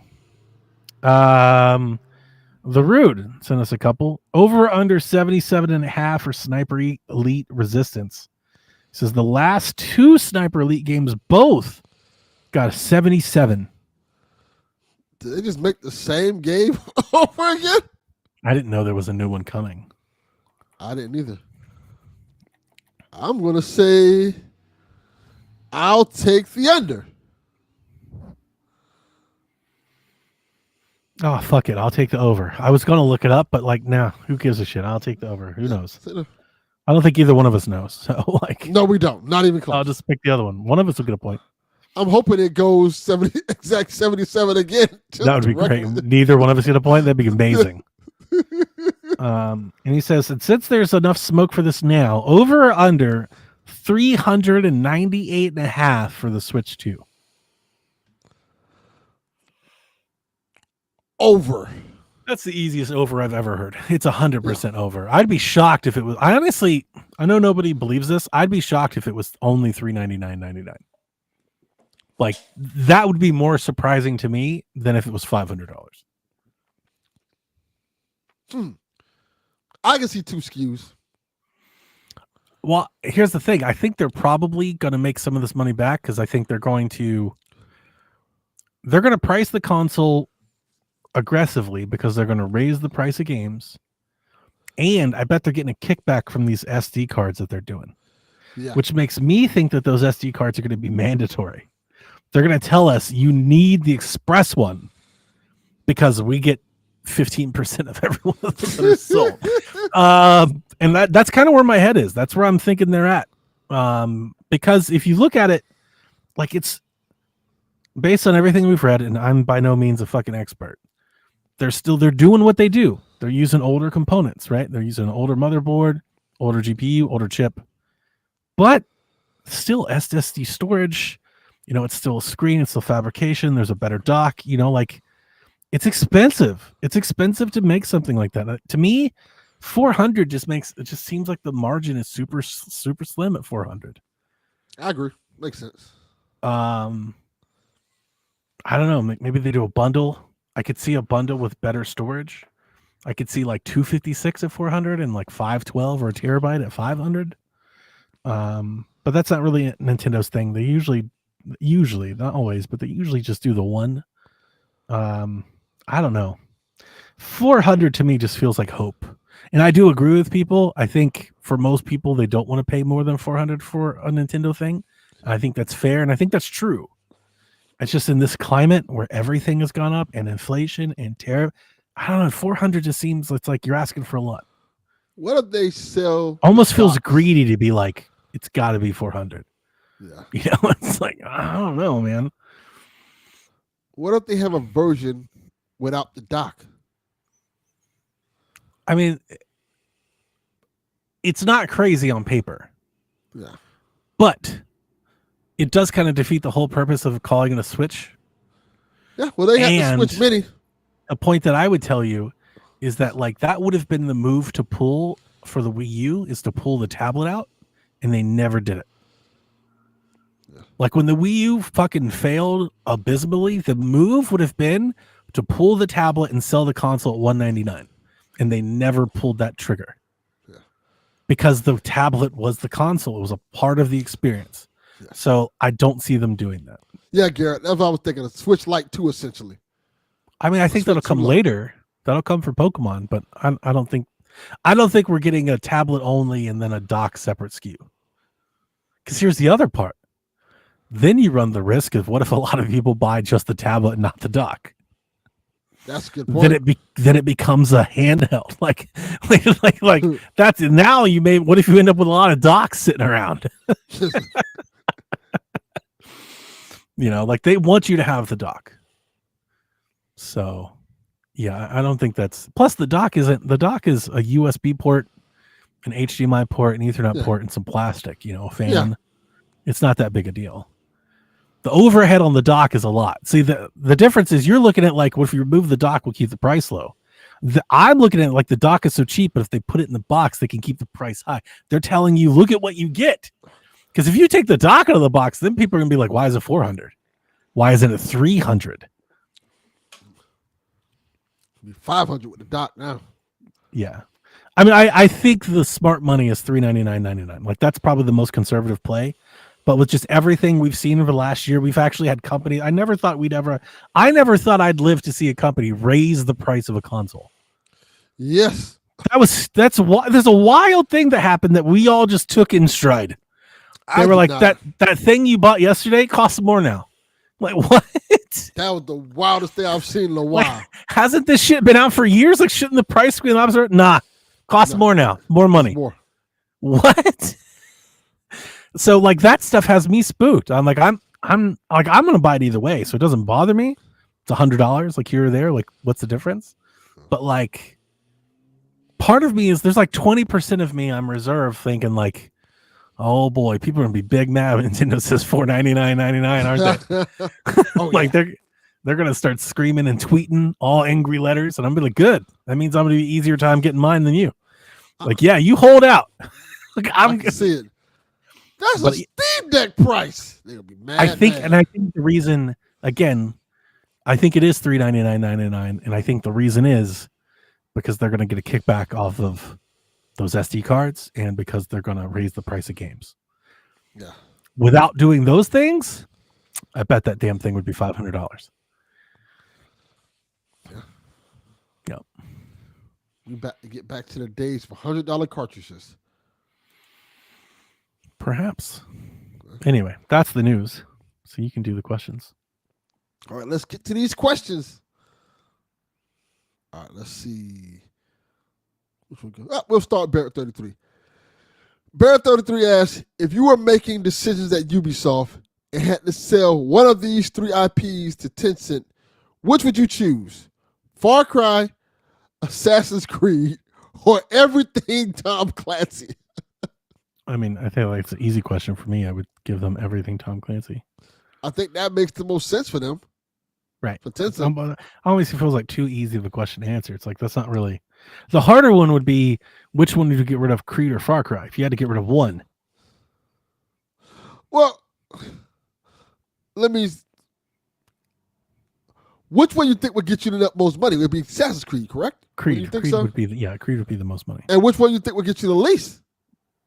It's Tom Clancy stuff. I was thinking the same thing. Because don't they have to pay licensing fees for Tom Clancy stuff? I don't know. I doubt think it. so. They've done it for so long. They probably have they've probably bought the rights to that. We just own the Tom Clancy name. Who else is going to make Tom Clancy stuff? Yeah, Tom Clancy. Like, is there a big bidding war out there for people trying to put Tom Clancy's name on video games? Like, it's more symbolic than anything else. Like, people aren't buying it because it's Tom Clancy based. It's just a name now, right? It's just, you know. Tom Clancy's been going for a while. Right. Yeah. I don't think that actually is all that valuable. But it's more multiplayer stuff that fits in. I mean, I could see Tencent being like, give us Far Cry. We think there's potential, your untapped potential in Far Cry that you're not getting into. Because the sad part is I love Far Cry the way it is, but I totally see like a live service multiplayer Far Cry being like the biggest thing in the world. I could see that being a thing. I just wouldn't like it, but I could see other people doing that. Yeah. So I definitely can see that happening. Yeah. Assassin's Creed has a lot of potential. They've kind of fucked it up, but like there's no reason that there isn't like a multi-movie TV series Assassin's Creed something. That is the perfect one to do something with. It kind of writes itself. It's pretty easy. Yeah. So they just sucked at it. Like their version just sucked. Very bad. But it's a good property. Yes. All right. Our next question is from Kyle the Pug. Fuck you, Kyle the Pug. Thank you. Appreciate that. Gotcha. What are your football predictions for this upcoming weekend to see who gets to the AFC and NFC championship games respectively? I don't even know who's in it. Okay, I pulled it up. So I have zero idea. I couldn't name. I have no idea. I think Baltimore's in, right? They're doing something. Yes. Baltimore's playing against the Bills. All right. The Commanders against the Lions. No way. Yeah. The Commanders are against the Lions. Yep. That's crazy. The Texans versus the Chiefs. The Texans? Yeah, the Texans. The Texans? And the Rams against the Eagles. Oh, shit. Oh, so there's a bunch of teams left, I guess. Yeah. I'm final rooting. four. I'm rooting for the Bills and the Lions, and that's it. Everyone else can lose. I'm rooting for the two teams. I'm going Go for the Bills Lions. and Lions. I like the Lions a lot, and I have too many friends from Detroit who are rooting for the Lions. Yeah. And I'd feel really bad if the Lions lose because they're going to be so depressed. I'm watching them in their goofy-ass Lions jerseys. Did you see the guy that got fired from Philly? I think I did see that. It was like going viral. I saw on TikTok last night. I did see that. There was this dude like cussing out this Packers fan. She was like so nice.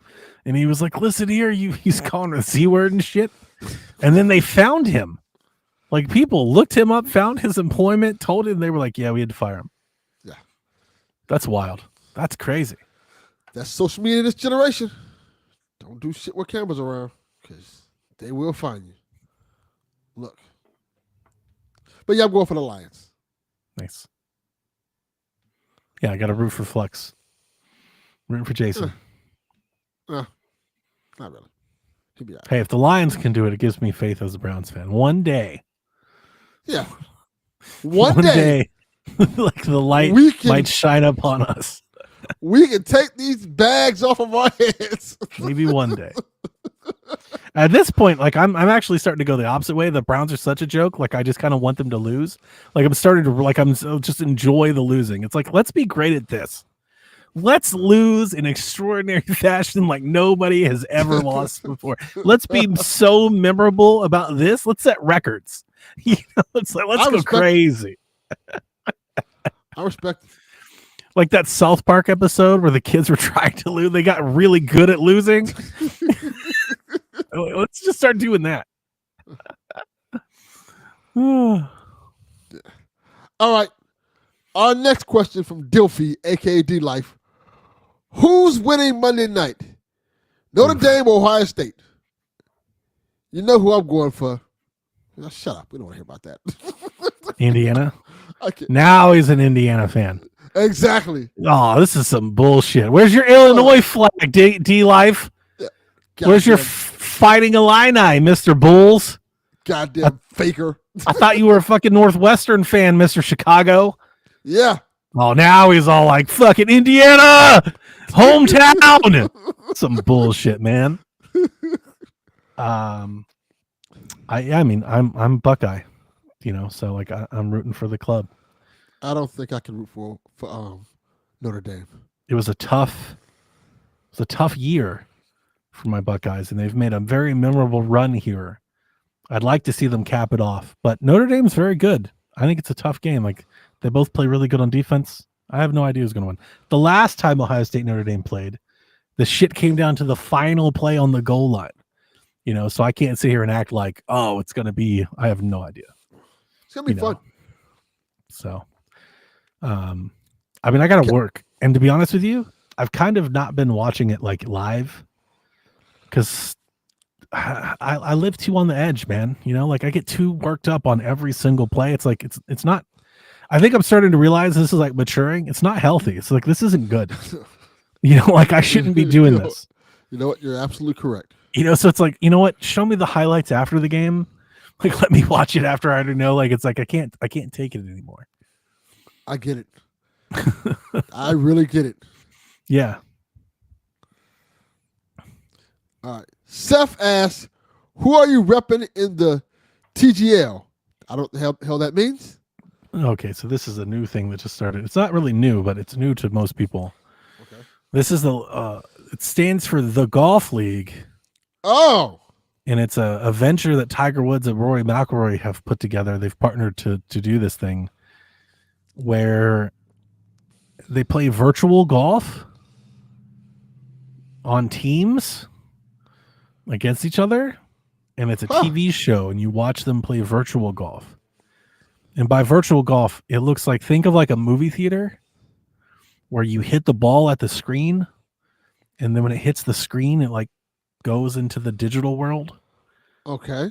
And then like you hit the next ball into the screen, and then it plays. It's like virtual reality, but it's not in a headset. And for some odd reason, they think people like this. And hey, listen to me. I'm not telling you that they're wrong. I think this is dumb as fuck. I have zero interest. It sounds dumb.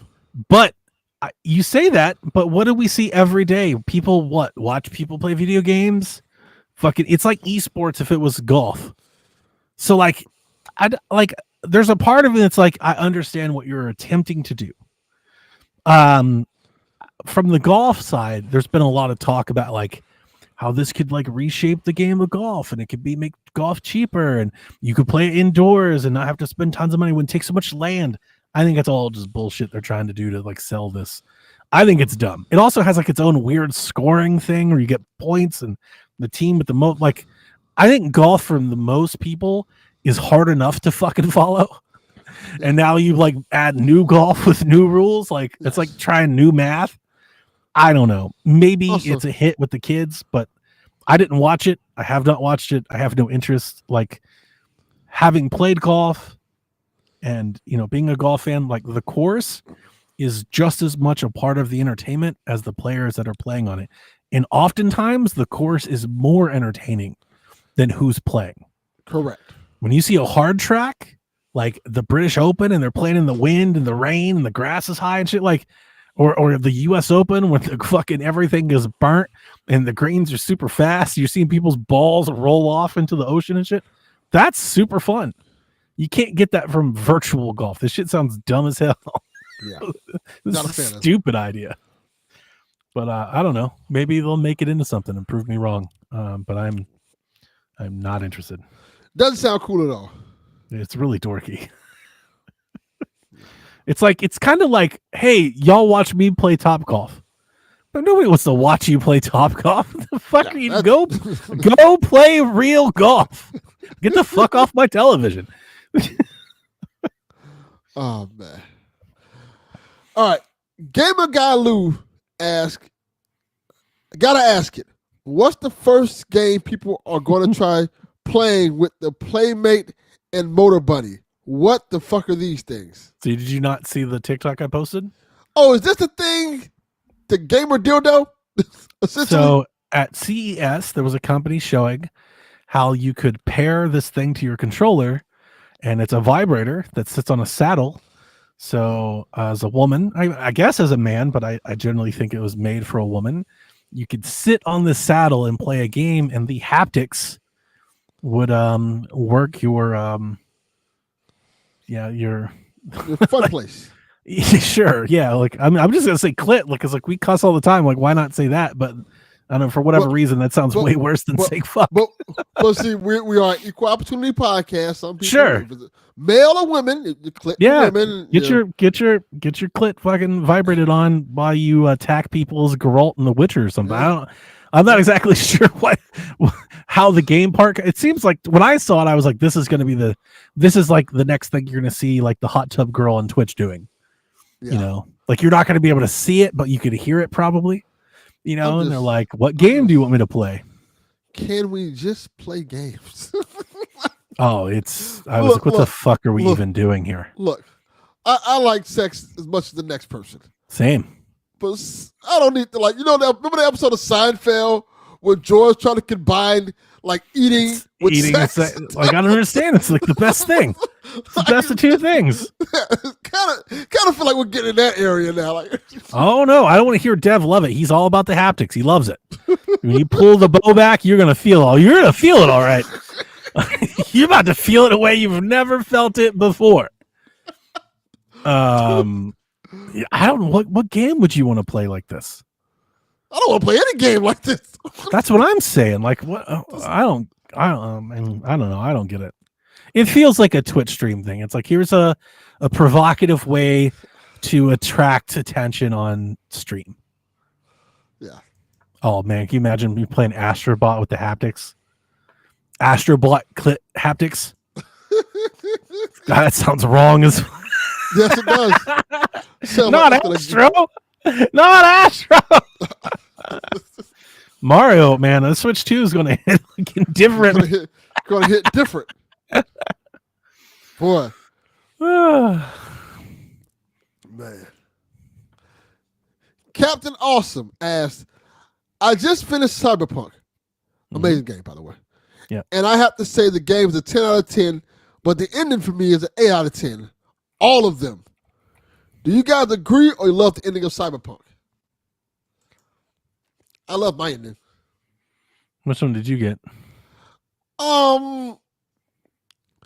V joins the Nomads with what her name? Pan Am. Yeah.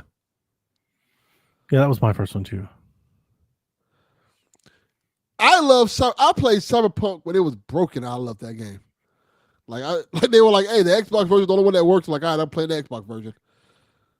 And they had all these weird bugs in it. I loved it. I need to go back. I need to get back to it. I mean, it's hard to say. It's like you're trying to rate it. I think most of the endings are good. I really liked my ending. I wouldn't say it's amazing. I mean, 8 out of 10 I think is fine. That's very good. Yeah. I think games have a hard time ending a lot of the times, especially when you're doing very action-packed sci-fi type shit. I always look at like most Uncharted games, like the endings are like fucking just weird. You fight the fucking ghost monsters. Like, what the fuck are we doing here, man? Turn into a Scooby-Doo cartoon. Yeah, it really does. Like, games have a really hard time ending sometimes, and I think it's rare that a video game ends in a way that like is really felt. I really liked the ending where V commits suicide. I've talked about it a lot. I really like that ending. It is not because it's the ending, and I know it's the easy ending because you can just pick it before you do anything else. But it's how they develop the plot for that ending. It's well developed, and I think that entire conversation between V and Johnny, I actually think is like the most V moment. Like, that just feels very, at least to me, that felt very in line with my character as V. You know, I was very much kind of like I don't have to participate in this bullshit. You know, like I don't have to do this because all these people want me to. I am my own person. I can see my own way out. I thought that was somewhat empowering. I was like, this is crazy that a video game is like, this is the ending that they set. I kind of love it. If anything, just because it's different. I didn't like the space ending. I got that one too. I did not like the ending that I got from the DLC. I thought that ending was kind of whack. It was a little lame. Did you try the I just heard about this one the other day, the suicide run ending? That's what I was talking about. Where you go out and you have to go fight them all by yourself? Oh, no. I didn't get that ending. They say that ending is really good. Cool. They say it's really cool because they say essentially what happens is you have one life and you have to go clear out the whole section and stuff like that. And if you die, that is the end of your game. Oh, wow. That's crazy. Yeah, that is the end. Like it's over. But if you probably beat it, die. You save everybody, and that's none of your people get it put at risk, and it's a great ending. It's funny. That was my original ending was the Nomad with Pan Am. That was my original first ending. I love Pan Am. And then I looked up the other ending, like the space ending, and I was like, that ain't it. Yeah, and then when I terrible. replayed it, I got the suicide ending because I wanted to do something different. I was like, okay, what happens if I do this? And then I got that. I was like, I kind of love it. Like, it's very fitting. So yeah, and I'm just a sucker for Johnny. I like all the Johnny conversation moments. Yeah, having that conversation with Johnny then after what they're going through with the split and everything, I kind of love it. I think it's just very fitting for the story. But I don't know if any of them are 10 out of 10. I think a 10 out of 10 ending is very rare. Yeah. Like if I was counting 10 out of 10 endings of video games, I don't think I could give you 10. I can, but they're going to be all over the place. I don't know if I've got 10 out of 10 endings. The Last of Us Part 1. 5. Last of Us Part 1, I think it's a 10 out of 10. I do too. I think Walking Dead Season 1 is a 10 out of 10. I think Red Dead Redemption is a 10 out of 10. That's another one. That's 3. I would probably put in there. What's another one? There's a few good ones in there. I'm trying to think of Metal Gear Solid, I want to say. 10 out of 10 ending? I think it's Metal Gear Solid. Just the dude bros driving off into the jet ski sunset together. Was that? I'm trying to think. Was that 10? Was that 7? Metal Gear Solid. Metal Gear Solid, PlayStation 1. Metal Gear Solid. Yeah. I don't remember that ending now. It's Hal Emmerich and Snake. They get on the jet ski and they fucking take off. No, that is not a 10 out of 10 ending. I mean, I think it's great. I love it, but it's not a 10 out of 10 ending. I'm trying to think. It's a Metal Gear game that I think had a really great ending. I'm trying to think which one was it. 3? It might have been 4? 3. No, 4's ending is way too goddamn long. Well, it's long, but I mean, it's a pretty great ending, but it's long. It might be 3. It might be 3. Ocarina of Time's ending? I don't think Ocarina of Time's ending is a 10 out of 10. I think Tears of the Kingdom's ending might be a 10 out. Like the ending for Tears of the Kingdom is pretty fucking great.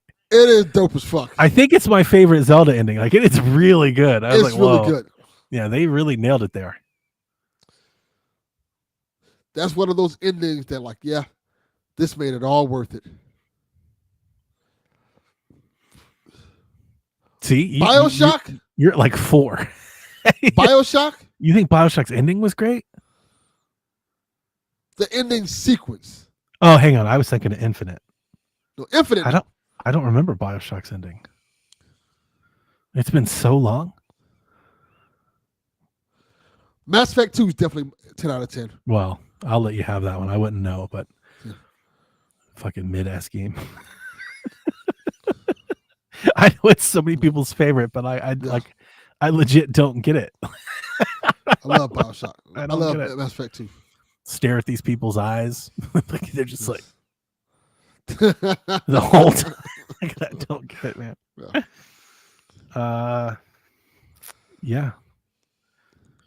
You got any more? Like you said you could definitely give me 10. You were like, I definitely can give you 10. You're struggling to give me 5. Trying to think of ones I could think of that are the memorable ones in my head. Right. I think Uncharted 4 has a great ending. I don't know if it's a 10 out of 10. I don't think it's a 10 out of 10. It's a really great ending. It's not a 10 out of 10. I think Journey is a 10 out of 10 ending. Journey, okay, that's a good one. You know what? God of War, PS4. Good ending. I love that. I don't know if it's 10 out of 10 good. I think that might be 10 out of 10 for me. I like Uncharted's ending more, but it is a good ending. It does a lot. It does a lot in that last moment. It's very captivating. I think Horizon's ending was very captivating. I liked Horizon's ending more than I liked Horizon's game. Oh, nah. Like, I liked the setup. I was like, oh, shit, what are we doing now? And then it was like, game's over. I was like, God damn, now I want to play the game. I think they did that very well. Spider-Man PS4. That was a great ending. Life is Strange? Yeah. Not 10 out of 10, though. No, 10 out of 10. No. 10 out of 10 is like a perfect ending is hard to find. They are. Honestly, even good endings are it's hard to come by. It's a rare thing for me. When I finish a game, I'm like, that was awesome. It's oftentimes I'm like, I can't believe that's what they did.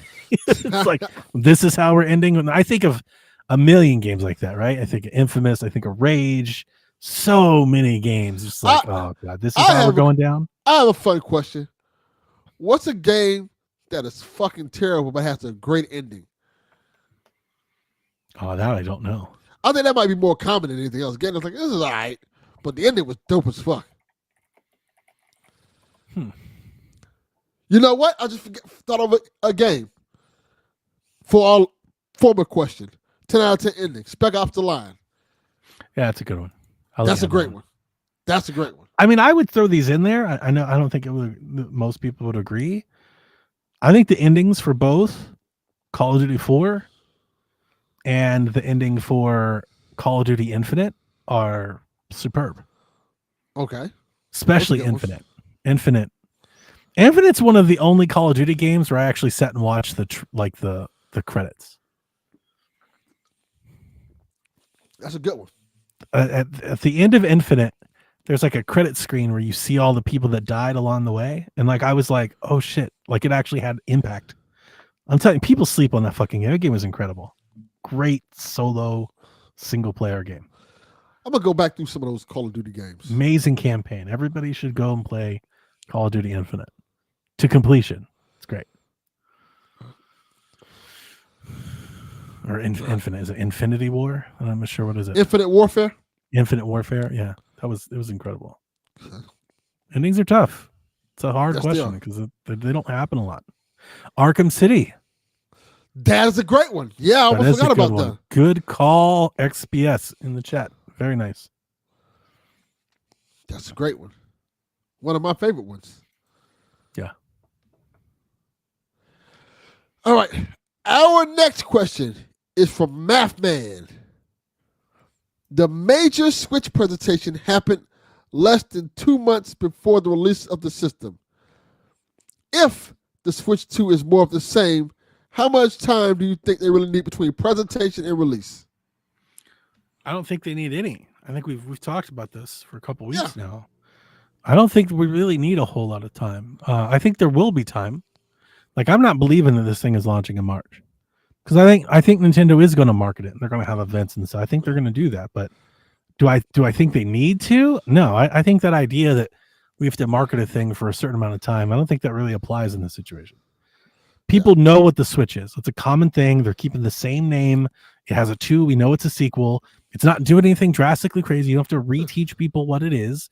Yeah. It's established. Like, does the iPhone have to do this? Like, I was just going to say that. You know, that's kind of where we are right now. So I don't think it's a household thing.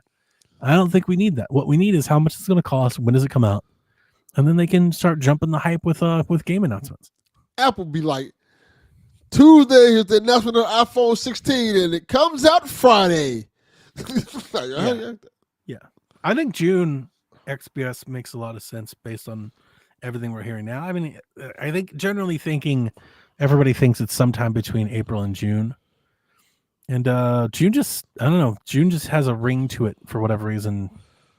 It's just a hunch. It just feels right, I guess. I agree. June will be great. Yeah. But maybe it'll be April. That'd be super fun. I mean, I want it as soon as possible, but we'll see. And our final question from Flux. Let me say it with how it's phrased here. Where's my Switch 2? Very good. Come back tomorrow. It's in China. Yeah, well, China. all the other Switch 2s and Genki and all this other stuff we've been talking about. It's in China, waiting on the tariffs. Damn, Trump's going to piss people off. He starts raising Switch prices. Oh, he definitely is. People about to get big mad. We're going to have the External Revenue Service working on that. Yeah. May would be an interesting time to launch a console. It feels a little odd, but it doesn't really matter. It's just tradition. Like, it was weird they launched in March, but they did it, and nobody, like, it didn't matter. It really didn't matter. It doesn't, because here's the thing: it doesn't matter. You can launch whenever you want. Like, I don't think it matters. Yeah. It's just breaking tradition. You can say it whenever you want to say it. They're gonna buy it regardless. Yeah, pretty much. Especially initially, you know, we sold 14 million Wii U's, so there's 14 million people out there going to get it. Now you may have to work to sell more than that, but there's 14 million of us going to get it initially. You'd be good for a minute. You'd be good for a year or so. I think I like the idea of getting it out in advance of the fall. You get it out in like May or June. You give it several months to have stock and restocks, right? And then you come back in the fall with some heavy hitting games. And then you almost have a second launch. Like, you get it out there for like the early adopters, and you get the people talking and getting games going. And then you come. That's why I was telling when we were talking about Shaq. That's why I think we're getting something like a service game at launch, like a Mario Kart or something. And then I think the 3D Mario comes in the fall, because right around Black Friday, that's when you release the new big game, and that's when you push the new console, and that's when everybody goes out and starts. It's almost like a second launch. It's like you have first launch, and then you have second launch. All right. I have one question for you, Donnie. Since the rumors are we're getting this Switch 2 announcement tomorrow, right? Yep. That's the going rumor. Do you think we're getting any looks or any hits at games tomorrow? 100%. They're not going to show us the console without showing us any games at all. There'll be games like on the screen. It's going to be, I'm expecting like the Switch Karen trailer. We're going to get a trailer of people playing Switch. And we're going to see some new games. We're going to see some old games. We're going to see ports of games. But we're going to see games. We're going to see something. We'll probably get our first glimpse of like what the new Mario Kart looks like. We'll get a glimpse of a couple ports. If it were me and I was making the trailer, if I ran Nintendo, shout out to Bobby Pauls. Rest in peace. If it were me, I would get a big Japanese game, a big AAA game, a sports game, and a Nintendo game or two. And those would be the games that I would have played. So I would have a FIFA or a Madden, probably a Madden because that's something the Switch didn't have. I would get like a Final Fantasy or maybe a Metaphor, something like that, an Elden Ring, like a big Japanese game. I would try to get a big AAA port of something. Maybe Assassin's Creed. I think that's a good one. Or a Call of Duty, like a big AAA something. And then I would sprinkle in a Mario Kart and like a Metroid. And I would have those 4, 5, 6 games in the trailer. People would be playing those throughout. I like it. I think you definitely do Mario Kart because Mario Kart's going to be the game that people like sit the Switch down on a table and they pull the Joy-Cons off and they play together. That's that co-op game. You know, like that's the Switch part. So I definitely think you want a co-op service game like that.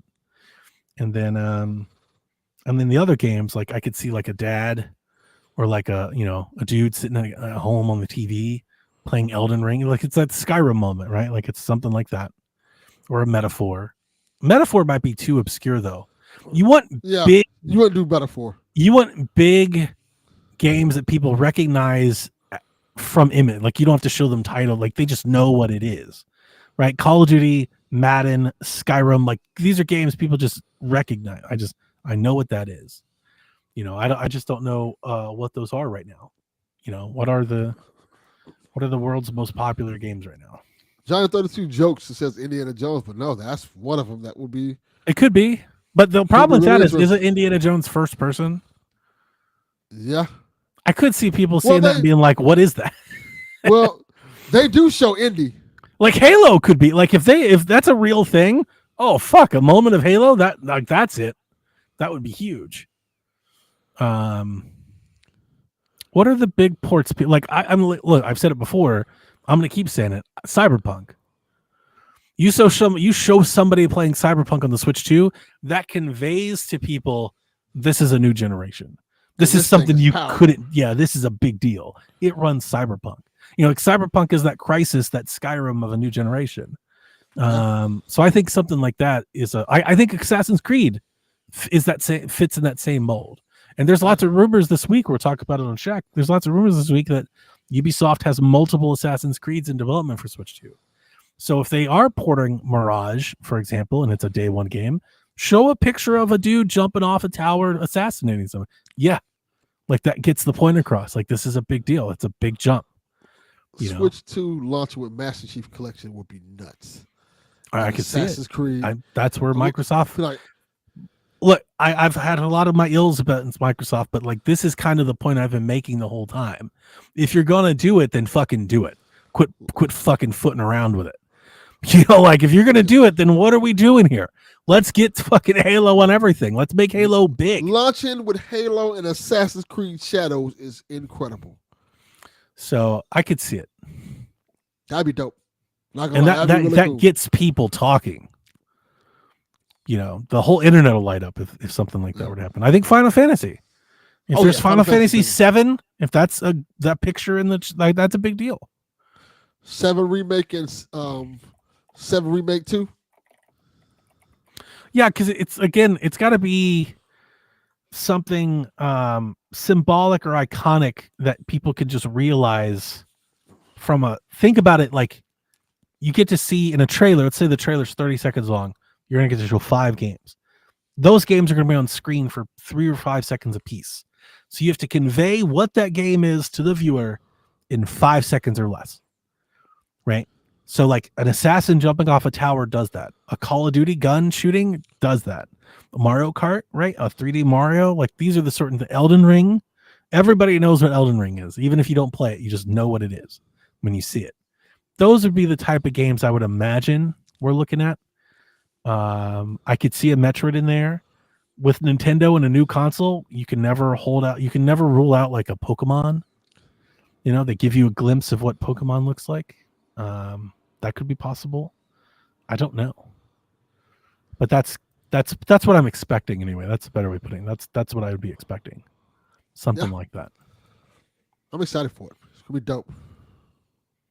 Yeah, I agree. I think so. I mean, I it would be interesting, like, do they show Breath of the Wild again? I don't think you do. You know, because that's just old game. You don't want to show that in your first trailer. Yeah. You know, even if it's like, Resident Evil. 8 4. or 4, yeah. Something like that. You could show that running, like somebody like, you know, walking to a busway or a subway or something, and they're playing Resident Evil 4 on the go. That's a big deal. Resident Evil 4 remake. That's a big game, and it's an iconic game. Like that's one of those games you could see 3 seconds of Resident Evil. Like that's Resident Evil 4. You don't need to see the title. You don't need to see the pictures. You know what it is. It's games like that. That's what I think you're probably looking for. Games like that. Games that convey exactly what this thing can do without them telling you what it is. 4 is a really good call because it's an iconic game. Iconic game. Yep. Not on Switch 1. Not on Switch, but it was on the GameCube. Super scalable. Scalable, yeah. It's a great one. Yep. I don't think that does it for us. Oh, made it. Last one, XBS College Football, best-selling sports game of all time. That's a good one. That's a great one. And it really conveys to people that, like, this console is different than the first one. Like, this is getting these games now. Yeah, 2K. Games. Wasn't 2K in the first one, in the first trailer? I think it was. What do you even talk about? I mean, 2K is legit one of those games. Like, everybody wants, I know not everybody cares. There's a large amount of people out there that do care about their sports games. And just seeing what 2K or college football or Madden could look like on a handheld, that will actually sell the console to people. My thing was that when the Switch originally came out, I wanted to play WWE 2K on the Switch so I could take my series with me. It just didn't run good. Yep. I mean, FIFA is the one that has the biggest reach, but FIFA has always been on Switch. So I don't think that's the easiest way to sell a Switch to. I think Madden or college football, but I think Madden, because the NFL is a bigger brand, it's a bigger property. Yeah. I think Madden, you just show a glimpse of Madden, you know, and I think it's a big deal. People like the Switch 2 will have Madden. Now I can buy it. Yeah. You can take Madden anywhere. Take Madden anywhere. There's people that'll double dip. Yeah. Mm-hmm. And it plays like modern Madden. Yeah. There are people that never bought a console that'll buy one for that. Yeah. As we saw with college football. College football moved units. It actually shifted hardware because you could only play it on the new hardware, so people went and bought it. It was an inflection point. And that's the kind of stuff you're looking for with Switch 2. I was telling people to go buy a Series S so they can play it. Yeah. Yeah. Plays great on Series S. Okay, here you go. Buy this. I know you want to play college football. You ain't got that much money. Buy this console. You got it. Yeah. Yeah. I'm looking forward to it. It should be a lot of fun. I'm hoping it's tomorrow, of course. I'm hoping it's any day. I'm hoping it's now, like literally as soon as possible would be great. And then more importantly, I hope we get to pre-order it. That'd be great. Like I would very much like to see the trailer, get in my car, go to GameStop and put my order down, and I'm done. That would be great. That would be a great day. Yeah. As opposed to waiting, trying to get in lines and queues and try to feel like I don't want to fight for consoles anymore. You know, I'm not about that F5 life. Like, right. It's like, I'll get it whenever I can get it. Like, I'm not trying to fucking stay up all night and shit trying to prove or something. Got to age out at some point, you know? It's like, I don't mean that bad. Yeah, that does it. I was going to ask you, not that I want to extend the conversation any longer, but I wanted to ask you generally just what you were feeling about, like how you were feeling about wrestling, in particular AEW, because I know we're very different on this. I tried to tune into AEW last week, man, and I think it's bad. Like, well, I'm not gonna lie to you, like it's almost at, like, for me, it's almost at like an all-time. I'm like, dude, this is really bad. Like, this is just bad. Last week was bad. It's just not compelling, and it is, and you're right, and it's bad. Like, it's bad, and it's not very compelling. Yeah, last week was bad. This it's not good bad. It's not funny bad. No, it's bad. It's just bad. Yeah. It's like, oh. This week, from the quick glances I've taken at it, looks like it's been really good.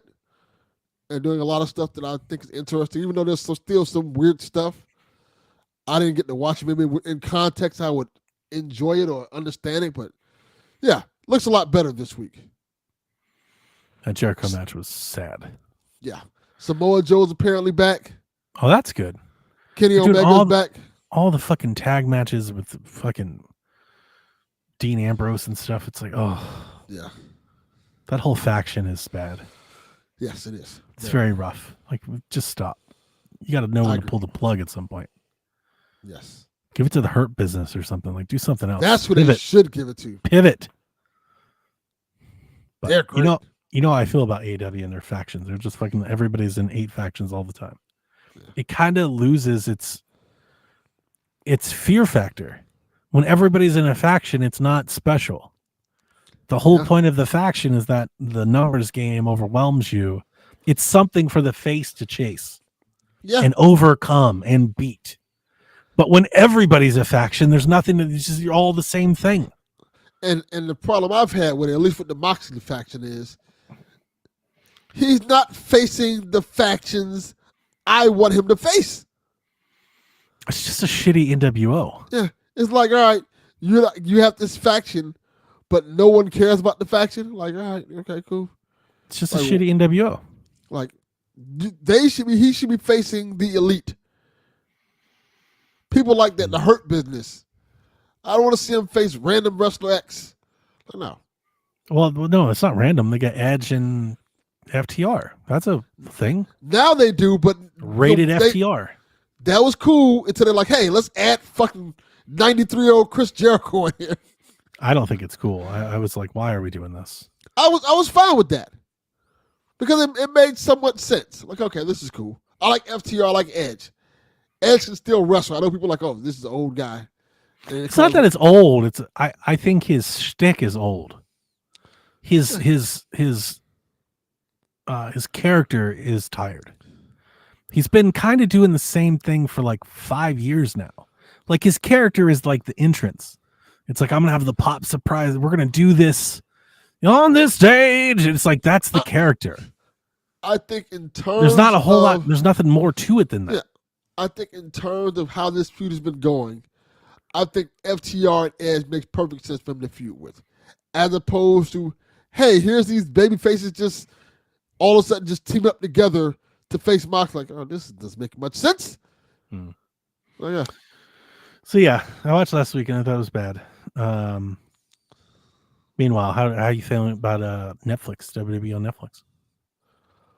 The first week was okay. Like, I get it. This is kind of like a thank you, Netflix, for having us on. It's cool. This week was... They booed our fucking dude out of the fucking building. Thank God. I was so happy. I liked this week's episode a lot. I was like, this is really good. Was really good. It was. They made him look like $1 million. I also love that I've not been watching it live. I know Netflix, that's the whole point they want us to. I'm not, because it's on Netflix. I can watch it whenever I want. So I'm loving that I can like scrub through it. Yeah. You know, if I don't like a promo, fast forward. Yeah. If I'm not digging a match, fast forward. I love it. I'm like, oh, this is amazing. I have not been able to watch live because I've been recording every goddamn time it's on. Hey, you're the one that set the time for Monday, not me. You did that. Well, I had no choice. Haley would hunt me down. You saw how manic she was? Yeah, she was. I was like, I am clinically manic, and I was like, whoa, you need medicine. If we wouldn't have recorded Monday, there would have been a murder in Canada, and it would have been my fault. Yeah, it was good. The promo, the Drew, Seth, like it's all good. Yeah, it's compelling. It's He fits in compelling. there. He's doing great work. I give props is. to him. You know, I don't like I don't like He him, is. It but works. I did not have like match of the year CM Punk on my bingo card. Like he's kind of killing it. They figured out the formula. Like, hey, let's not have him wrestling every goddamn week. Let's make Yeah, it like just trying to put over anybody and everybody. It's like, Yeah. no, like he's an attraction. Let's treat him. maybe once a month, twice a month. Speaking of that, this is why I wanted to ask you. Now I remember. I heard Malachi Black is out. Yeah, he's gone. And he did it the way I thought everybody should do it. He waited till his contract was up and like, all right, I'm going. Oh, that's a big deal. He comes back to WWE. That's a big deal. That's 100% where he's going. They're going to turn him into something. That's 100% where he's going. I'm dead serious. I mean, like future world champion, something like that's a big deal. Yeah, he's a big. I hope so. I hope so. He's great. I like him, and I like the guys he left behind too, Brody King and Buddy Murphy. Great. Yeah. Buddy Murphy had a great match with Will Ospreay. That was last week. That's Rhea's boy, right? Yeah, they had an excellent match. Lucky him. He's very lucky man. Why are you even wrestling, dude? Go the fuck home. Yeah. If you don't go, you don't take your ass home and fold her clothes and clean the floors. You take your ass back home. Your wife is one of the biggest wrestlers in the world. She's something else. I told somebody the other day, like, I know women who don't like wrestling, who know who the fuck Rhea Ripley is. Oh yeah, she's a stud. Yeah. I'm lucky. I've been telling people that since the NXT days. I was like, this is it. It's to the moon. Yeah. She's it. People be like, hey, you like wrestling? Yeah. Oh, how about that Rhea Ripley chick? Like, oh, how do you know her? Yeah, we all know how we know her. We all know her. Yeah, we all love our muscle mommies. We know exactly why everybody knows her. She's something else. Yes. Every time she comes on the screen, my wife just rolls her eyes. She's like, oh, not again. All right. Well, cool. Yeah. Thank you guys for listening. Thank you guys for enjoying the show. We had a great night, man. Maybe we will see you tomorrow. Maybe. Yeah, maybe. We'll see. Nobody's sleeping in the middle of the bed. The middle of the bed is only where you do the business. But when everybody's ready to sleep, it's the side of the bed that can't be beat. It's the middle of the bed where lovers meet. But when it comes time to slumber, it's the edges. Ooh, ooh, ooh, the edges.